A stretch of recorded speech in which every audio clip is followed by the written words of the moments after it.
के साथ काम नहीं कर सकती, वो मोदी जी के साथ काम कर पाएगी क्या? सेंट्रल गवर्नमेंट के साथ काम कर पाएगी क्या? इस तरह आप ये बात समझो, 4 तारीख का ये चुनाव, एक बार पीछे मुड़ के देखना आपको कौन कौन से वादे किए गए थे। वाईफाई का वादा किया गया था, मिल गया वाईफाई? आपके 20 कॉलेज खुल गए, 500 स्कूल खुल गए। सीसीटीवी तो है, सत्येंद्र जैन का आता है, दिल्ली का आ रहा सत्येंद्र जैन का। और उसके बाद भाई हमें तुमने लूटा तो लूटा, हमारे देवी देवताओं को गाली दे रहे। राजेंद्र पाल गौतम ने क्या बोला? आपने देखा राजेंद्र पाल गौतम का वीडियो? क्या बोला? तो मैं ब्रह्मा जी को नहीं मानता, मैं विष्णु जी को नहीं मानता, मैं शंकर जी को नहीं मानता, मैं गौरी गणपति को नहीं मानता। मैंने कहा तेरे को नहीं मानते, मान सकते हैं क्या? देखो, वो भगवान को नहीं मानता, इसका मतलब वो भगवान से डरता भी नहीं होगा, इसका मतलब उसके मन में भय भी नहीं होगा। इसीलिए तो सफेद झूठ बोल रहा है।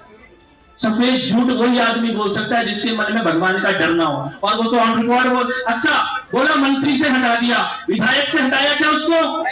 नगर निगम के चुनाव में राजेंद्र पाल गौतम को स्टार प्रचारक बना के भेजा हुआ है। ये किसका अपमान हो रहा है? किसका अपमान हो रहा है?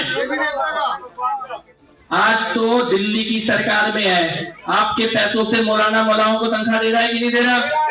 पंडितों को दे रहा है क्या? गुरुद्वारे को दे रहा है क्या? चर्च को दे रहा है क्या? खाली किसको दे रहा है? और अगर नगर निगम में आ गया तो क्या करेगा? भाई साहब आपकी पार्किंग, आपकी दुकान, आपका आना जाना उधर ही जाएगा, सब उधर ही जाएगा। किसी गलतफहमी में मत रहना। ससुर जी अपने दामाद की सेवा पहले करेंगे, बाकी की बाद में करेंगे। ये रोहिंग्या इनके दामाद लगते हैं रिश्ते में। साधारण चुनाव नहीं है, दिल्ली के नए नगर निगम का पहला चुनाव है। वोट उसको देना जो नगर निगम का काम कर सके, वोट उसको देना जो पद में नहीं था तब भी सेवा करता था। और सामने कौन है आपके? प्रीति जी के सामने कौन है? भाई साहब Guinness book of world record में अगर हारने का नाम आएगा तो आपके सामने जो प्रत्याशी खड़ा है उसके परिवार का आएगा कि नहीं आएगा? हाँ, Guinness book of world record में सबसे ज्यादा बार हारने का। तो ये शब्द पूरा करें, नीरज जी को, प्रीति जी को अपना आशीर्वाद दे आने वाली 4 तारीख को। मैं खाली इतना कहना चाहता हूँ, वोट देने से पहले अपने घर में मंदिर सबके है ना, अपने घर के मंदिर में 1 मिनट खड़े हो जाना वोट देने से पहले, और बस इतना बोलना कि मां जगदम्बा मेरा वोट उसको पड़े जो मेरे वार्ड की, मेरे राज्य की, मेरे देश की, मेरे धर्म की और मेरे बच्चों की भलाई का काम करे। और उसके बाद आंख मूंद के मशीन के सामने खड़े हो जाना, कमल के अलावा कोई दूसरा बटन दिखाई नहीं देगा आपको। 4 तारीख को एक बार हाथ उठा के पीछे में, 4 तारीख को कौन कौन लोग भारतीय जनता पार्टी का बटन दबाएंगे और अपने दोस्तों से, पड़ोसियों से, रिश्तेदारों से दबाएंगे? पीछे तक देखना चाहता हूँ, हाथ उठा के एक बार भारत माता का जयकारा, भारत माता की, भारत माता की। और आपकी तरफ से अगर आप अनुमति देंगे तो आप मेरे को दो। अगर आप हाथ उठा के अनुमति दोगे तो इसको विजय का पताका समझकर विजय की पताका के रूप में आपके प्रत्याशी के गले में पहना सकता हूं क्या? एडवांस में विजय की पताका। आपको बहुत बहुत शुभकामनाएं। भारत माता की, भारत माता की, वंदे वंदे, जय श्री राम, जय श्री राम। दिल्ली का पहले नगर निगम का ये पहला चुनाव है। भारतीय जनता पार्टी ने एक ऐसा प्रत्याशी को उतारा है जिनके परिवार ने कोरोना के काल में हो या उसके पहले और उसके बाद में भी रात दिन जनता के बीच में लोगों की सेवा का कार्य किया है, धार्मिक कार्य किया है, सामाजिक कार्य किया है। एक ऐसे उम्मीदवार जो बिना पद के भी लोगों की सेवा कर रहे थे, वो आज भारतीय जनता पार्टी ने उतारे हैं। और मुझे लगता है कि निर्णायक जनादेश नगर निगम में दिल्ली की जनता भारतीय जनता पार्टी को देने जा रही है। अरविंद केजरीवाल जी कहते हैं एक मौका पार्षद को क्यों देना? एक मौका दिया तो था, ताहिर हुसैन उनकी पार्षद था, किसी और का पार्षद था क्या? एक मौका दिया तो था सत्येंद्र जैन किसका मंत्री है, एक मौका दिया तो था राजेंद्र पाल गौतम किसकी सरकार में है, दिए थे हमने एक मौके। इस दिल्ली ने एक मौका दिया था, आज दिल्ली को सांस लेना भारी पड़ गया है, आज दिल्ली को साफ पानी मिलना भारी पड़ गया है। दिल्ली के जो सीवर की सफाई नहीं कर पा रहा, जो पीडब्ल्यूडी के नालों की सफाई नहीं कर पा रहा, जो दिल्ली की हवा को साफ नहीं कर पा रहा, जो यमुना नदी को साफ नहीं कर पा रहा, वो बोल रहा है एमसीडी का कूड़ा साफ कर दूंगा। दिल्ली वालों को इतना बेवकूफ मत बनाओ, जो जिम्मेदारी दी थी उसे पूरा करके दिखाओ। सर, आम आदमी पार्टी आरोप लगाती है कि भाजपा ने सिर्फ 15 साल में कूड़े के पहाड़ बनाए, बल्कि घटा ही नहीं है।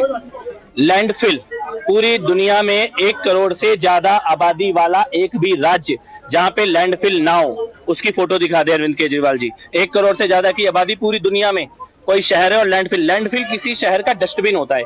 मैं आपके डस्टबिन पे आके डस्टबिन खोल के बोलूं इसमें कूड़ा है, ये अरविंद केजरीवाल जी की कितनी बड़ी बेचैनी और छटपटाहट होगी कि उनको दिल्ली में कूड़ा दिखाने के लिए लैंडफिल में जाके खड़ा होना पड़ा है। आने वाली 4 तारीख के लिए क्या मैसेज देंगे सर? सबसे ये निवेदन है, प्रार्थना है, हाथ जोड़ के निवेदन है, मोदी जी के अंडर में दिल्ली का नया नगर निगम है, एक ऐसे लोगों को चुनकर भेजिए जो केंद्र सरकार के साथ तालमेल करके काम कर पाए।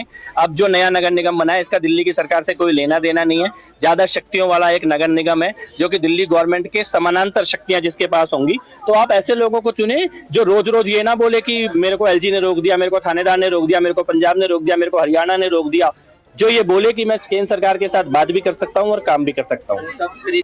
बोला कि नहीं बोला टीवी पे? सच बोला कि झूठ बोला? आप बताओ, सच बोला कि झूठ बोला? किसको बचाने के लिए झूठ बोला? बलात्कारी को, एक बलात्कारी को बचा रहा है मुख्यमंत्री खड़ा होके। अरे सत्येंद्र जैन को तो बचा ही रहा है क्योंकि जेल में सत्येंद्र जैन है, उसकी सेवा हो रही है। केजरीवाल का बस चलेगा तो खुद मालिश करेगा सत्येंद्र जैन की जेल में जाके। क्यों? क्योंकि जिस दिन सत्येंद्र जैन का मुंह खुल गया उस दिन उसी कमरे में केजरीवाल भी लेटा हुआ होगा।